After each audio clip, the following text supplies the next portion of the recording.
Welcome, everyone. Thank you so much for being part of Faithful Conversations on Abortion. I'm Connie Ryan. I'm the Executive Director of Interfaith Alliance of Iowa. And Faithful Conversations on Abortions is a series designed as a tool for faith communities to hold conversations regarding access to reproductive health care, including abortion. Our goal is simple: to help communities of faith hold those conversations on what may, on the surface, be difficult, but to enable all of us to talk with each other in a thoughtful manner rather than one that is political or divisive. This particular episode is From Generation to Generation: Advocating for Choice Matters, advocating for abortion access as a moral and social good. What are the similarities and differences from back in the 60s and 70s to now? And I'm delighted to have with me Reverend Deb Hill-Davis and Reverend Lizzie Gillman. Thank you so much for being with me. Good morning. Thank you. And I'm going to start with you, Deb.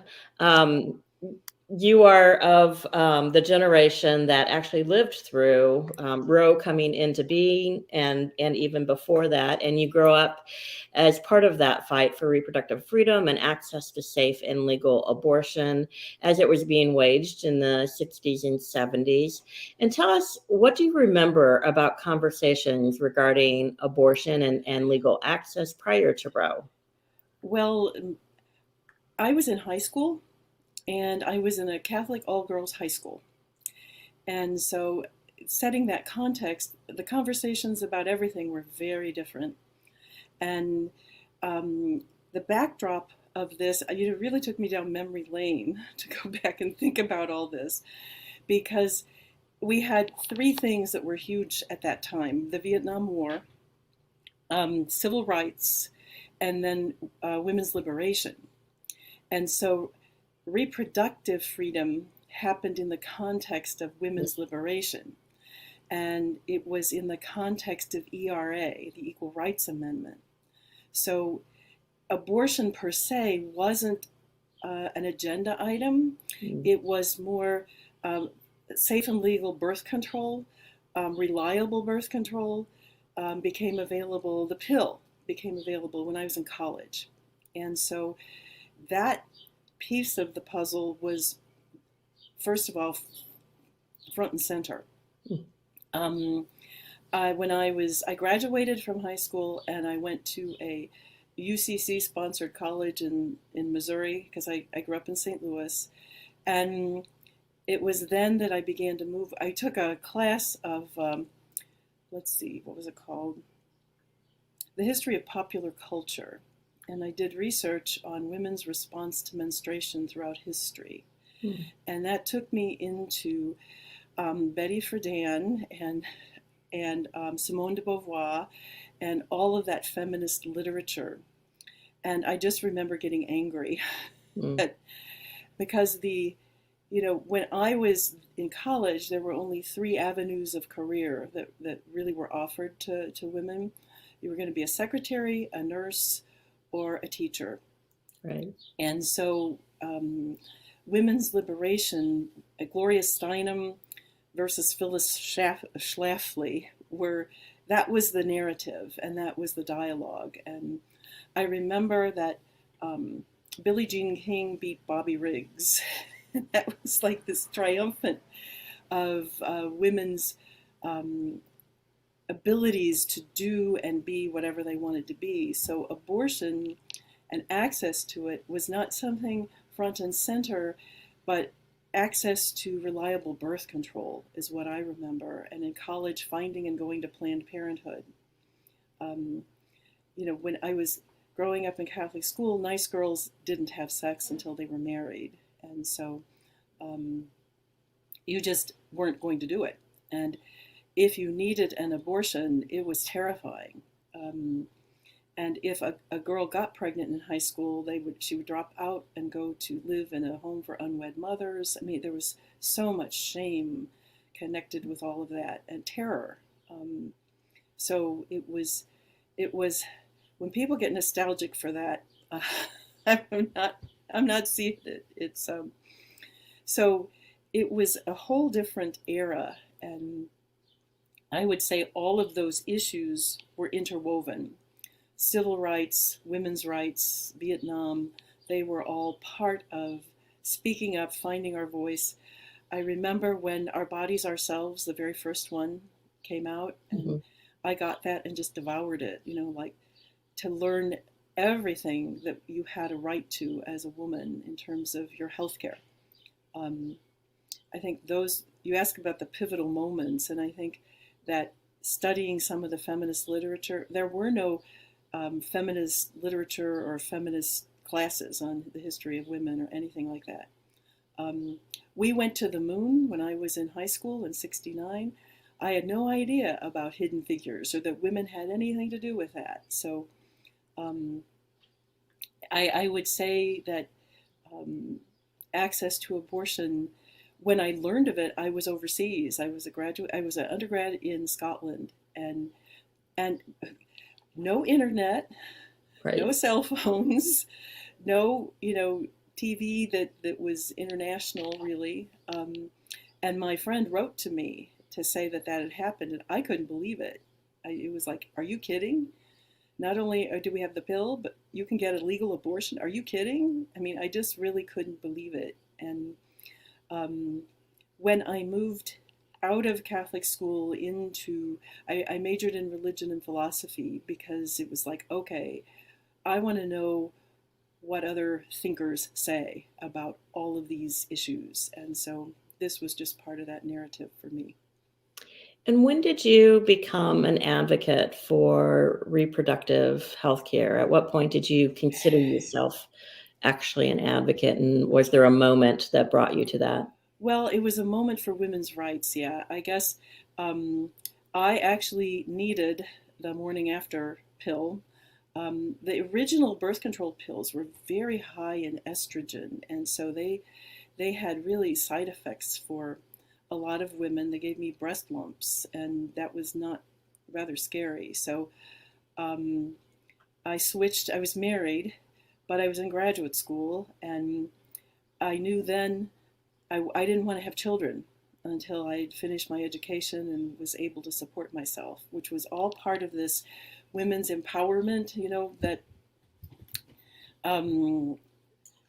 when I went to college, the thinking was you go to meet your future husband and so forth, and he'll support you. I mean, that was really the thinking. And that sounds antiquated, but that was the milieu. And so for me, the shift came when I went to college and started reading all of the things. I think there was Anatomy is Destiny kind of thing. And no, it's not. And being a wife and mother is not the only thing that you can be. So I think that set me on a path to advocate for women's rights in a broader context. I never ever dreamed Roe v. Wade would be overturned. And I think once it happened, and it was there for so long, you didn't have to advocate for it because we had that right. It was the ERA that I was advocating for, because that would make it a constitutional thing, and that was very frustrating. Yeah.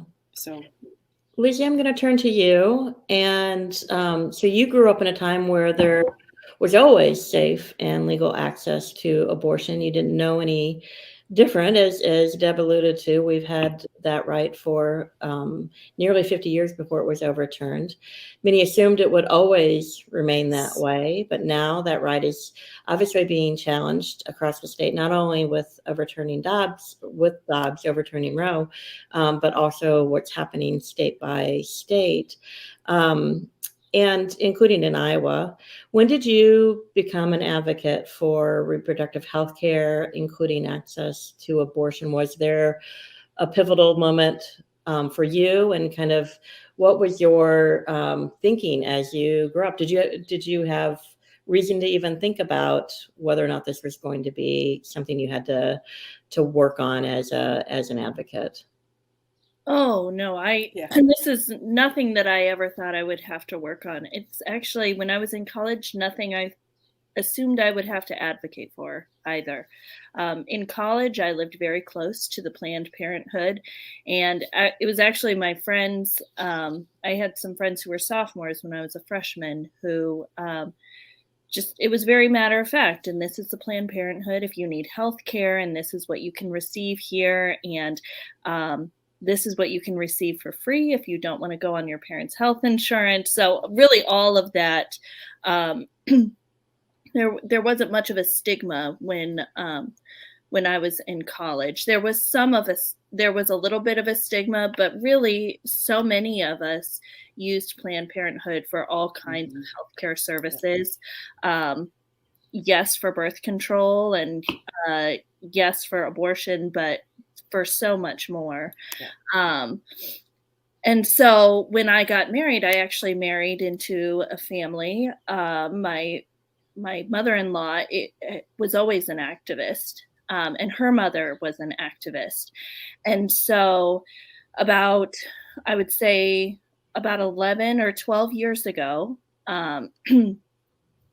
I remember sitting around the kitchen table at my mother-in-law's house with my mother-in-law and my grandmother-in-law, and they were worried about Roe being overturned. And I just remember sitting at the table, sipping my coffee, thinking, no, this is not going to happen. These things, they do not happen. Well, they do happen, and here we are. But the pivotal point, you think that being at that coffee table or the kitchen table and having coffee together would be a pivotal point, but actually it wasn't. It was a couple of years later, about actually almost 10 years ago, that I had to receive an abortion myself. And I was treated very poorly by the institution where I had to go. They didn't believe me what was happening. I sat alone for many hours. And pretty soon so what happened is that I was miscarrying. I was pregnant and I was miscarrying. And eventually I hemorrhaged. And that's kind of when the hospital took me seriously. And and from that point on, I realized I didn't want this to happen to any other woman. What happened to me was a mistake, and it shouldn't happen to any other woman. When I say women, I should mean childbearing people. We should all be treated with dignity and respect when we go into healthcare institutions, when we go to the Capitol and we advocate for our lives, for our reproduction, for our own bodies and our own choices. And the more I realized that people had so much to say about my body without actually knowing me as a person. And when I had my abortion, I had already had a child. I was married and I had my first child. So the narrative around abortion was starting to change. And I realized that I couldn't talk about it as publicly as I wanted to, but then that just kind of lit a fire in me to do it anyway and to speak a little louder. Yeah. Well, and I think your story shows that every person's situation is different. My assumption is the child that you were carrying was very much wanted, but that happens sometimes anyway because things medically happen in our bodies. Other women don't want to carry a baby and choose for different reasons, or there's just a whole array of reasons that abortion come to be in a person's life. As you say, either a woman or a person who is childbearing. And so that you can't put abortion into one little corner, one little niche. Everybody has a different story. In your advocacy, and as you've taken on this issue, and this is for either of you, what similarities or differences do you see from the fight back in the 60s and 70s, and really even before that, let's be honest, but we'll kind of stay in that time frame, and now, and the fight that we're in at the moment, and what are those similarities and differences that you see? Well, the Supreme Court, we had Ruth Bader Ginsburg advocating for women, and in learning about her life, she just systematically set the stage for women to have access and equal rights. And the court listened and was sympathetic to that. And I had a miscarriage also in, I think, 1983, was not treated badly at all. And, had everything that I needed to be okay from that. And I was married and didn't have any children yet. So I think now there is a very articulate resistance that has pushed back ever since Roe v. Wade passed or was handed down. And it has gained a lot of momentum. And we had Phyllis Schlafly back then, and she was kind of goofy. And I think the people opposing abortion have gained a lot of political leverage that wasn't true back then. And the notion of women's rights and all of that was much more opening up. It was sort of exploding into, women can be airline pilots and bus drivers. And because when I was a kid, you didn't see that. That was a man's job. And so the whole expansion of what women's rights were about was much more exhilarating and opening in the 70s. I would say, so the Episcopal Church actually has been a constant in my life and in my tradition, because since 1967, the Episcopal Church has really accepted the call to do this work on behalf of all childbearing people. Mm-hmm.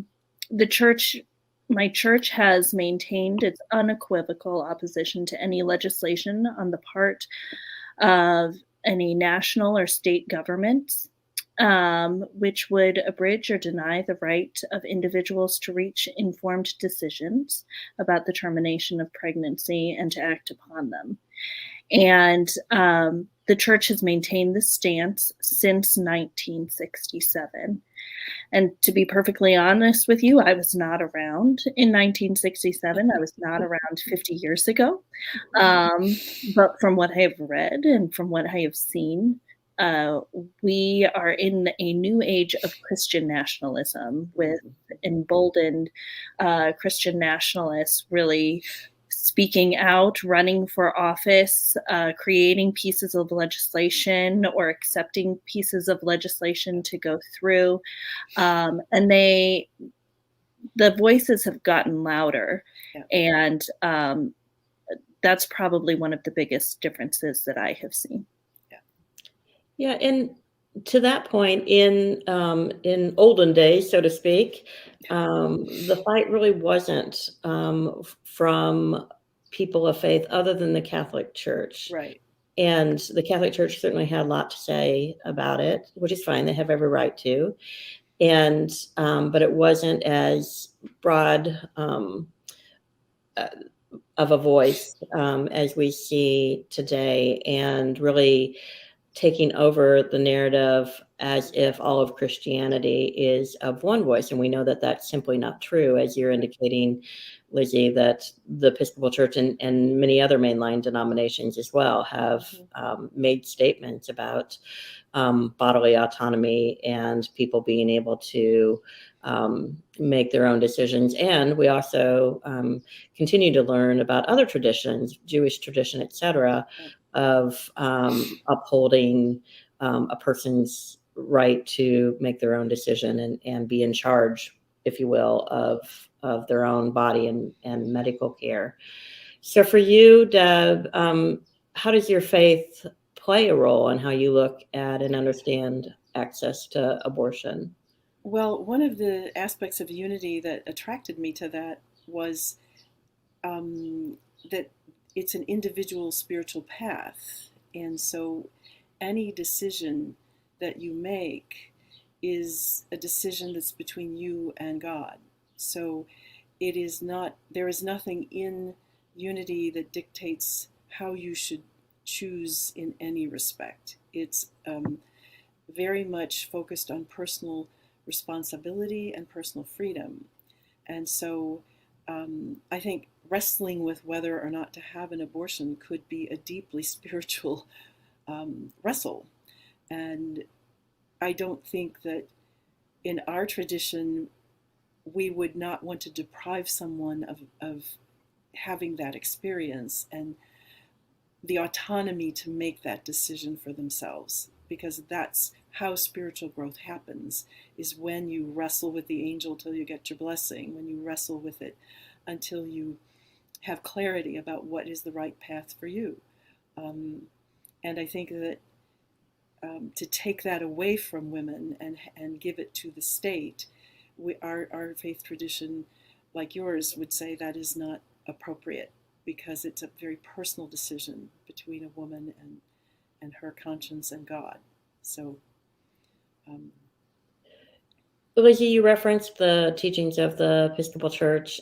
Is there anything else that you want to add to that, and how that informs you in how you look at this issue and access to safe and legal abortion? Absolutely. So I would say I am, as our presiding bishop, Michael Curry, would say, I am a part of the Episcopal branch of the Jesus movement. So I just have to mention that because really it is Jesus who brings us together to restore our communities. Jesus came to heal and restore communities. And so what we learn from this is that his actions of reconciliation and community building bring us together so that we may make those important personal decisions that Deb was talking about. Jesus worked to protect communities from structural injustice and was angry when those money changers had to be kicked out of the temple.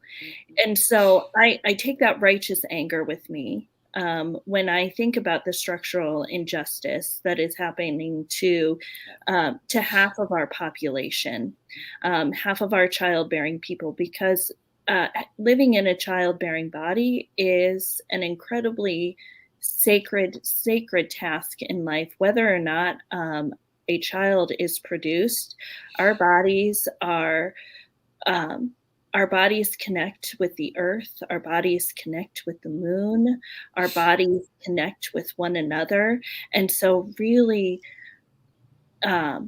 absorbing that connection and living in community together, we can support those very personal individual decisions that we have to make with each other. But the key is to be in that supportive community that Jesus dreamed for us to live in. That's terrific. So I want to switch just a little bit and turn back to the idea of advocacy, and really want your thoughts on why advocacy for choice matters. And I also want you to talk about if it's important to include all generations in that advocacy, and why. So I'm going to start with Deb, if you would. Does it matter that people are advocating for choice, and does it matter to include all generations? Absolutely. I lived through what it was like and heard stories and of women who had backstreet abortions that mutilated their bodies and prevented them from ever having children. That should never happen again. Women had abortions when they weren't legal. The movie Cider House Rules, if you ever watch that, illustrates how that happens. No woman, no human should be shamed or denigrated for having a choice that she makes about her body. And so I feel very strongly about that, and having lived through that, would advocate and support any woman, young woman of childbearing age, or to seek reproductive health care and have an abortion if that's what she is seeking. It feels like we're going so backwards, and in terms of our rights as women and our rights as human beings. Reproductive rights are human rights, and I feel very strongly about that. And it impacts everyone, grandmothers and newborn children. to not have to live with anxiety about this, and worry about your finances, getting to a state that you can receive an abortion. I worry about the medical profession and obstetricians, gynecologists, that are not able to give women safe reproductive care if they have a terrible miscarriage or an ectopic pregnancy. It's when I went to Planned Parenthood in '73, I learned so much, much more than I'd ever learned in gym class or whatever in school, about how my body worked, how the male body worked. And, it dispelled a lot of myths and gave knowledge is power. And so knowing what your body does, knowing what your choices are, that's empowering. And so anytime we empower people, I believe Jesus was all about that. It was about giving voice to the voiceless and empowering people and healing people. I don't see choosing to have an abortion as a trivial decision. I think it's a really significant one. And so supporting women in that, in the kindest and most loving way, I think that's the Christ-like thing to do. So as clergy and as a woman, I feel called to continue that in whatever way that I can. Thank you, Deb. I'll give that question to you as well, Lizzie. Does advocacy matter in issues of choice? And does it matter to include all generations? Absolutely it does. So you heard the story of me with my mother-in-law and my grandmother-in-law, Yes. and I have 2 children now who are involved in advocacy. They come with me to the Capitol. Connie, you've seen them up there. They love being advocates, but really, when we talk about this issue, I mean, you can't just talk about abortion. You really have to talk about the rights to our own bodies. Yes. And in our beautiful state of Iowa, there are a lot of conversations that are happening right now where a lot of us don't have control over our own bodies and the medical care that we need. So you really can't talk about abortion without talking about the rights of our transgender siblings either. Because advocacy does matter. It does matter. My children are elementary school age, and there are students in their building who are fighting for rights at such an early age. And really what they're fighting for is an accessible bathroom in their hallway, so they don't have to go to a different bathroom. This is where we are right now. And so advocating to have those rights for our bodies, all of our bodies, to be able to maintain our body's health to its fullest is an incredibly holy task that we have ahead of us. And we need to support others who need to care for their bodies. And if they cannot care for them, how can we help them? How can we assist them by taking them to the doctor or having conversations about hard choices or just sitting in the room when something happens, and being there for one another? That's what my tradition, the Episcopal branch of the Jesus movement, calls us to do, to be kind and to be loving and to resist evil at all times, to resist the evil of prejudice, to resist the evil of oppression, of hunger, and by taking away rights, when we see that rights are being taken away, we are resisting that evil. Yeah, thank you. So you're both part of a faith community, you're both faith leaders, and Faithful Conversations is really designed to be a tool for faith conversations, faith communities to have conversations. And so how would you suggest, what tips, what ideas would you give to faith leaders and faith communities in approaching the conversation about reproductive health care, that broad spectrum of reproductive health care that Lizzie just mentioned, but also specifically conversations about access to safe and legal abortion? What suggestions would you give to faith leaders and faith communities in how to approach those conversations? And Lizzie, I'm going to start with you. So, Connie, I've been thinking about this question. You did send this to me ahead of time. And I've been thinking about this a lot. I thought about it last night, and I thought about my own mother used to gather women together all of the time, and they would just sit down and share stories about their lives, stories about children if they had children, partners if they had partners, and really connected with one another. And there was always kind of a rub with some of the men thinking that, oh, they're just talking, they're just venting about us. But if you paid attention to those conversations, you understand the importance of connection and community and being able to sit and listen to the voices that aren't typically heard in that time. Those voices were not heard in the mainstream, so in media or conversations from the pulpit.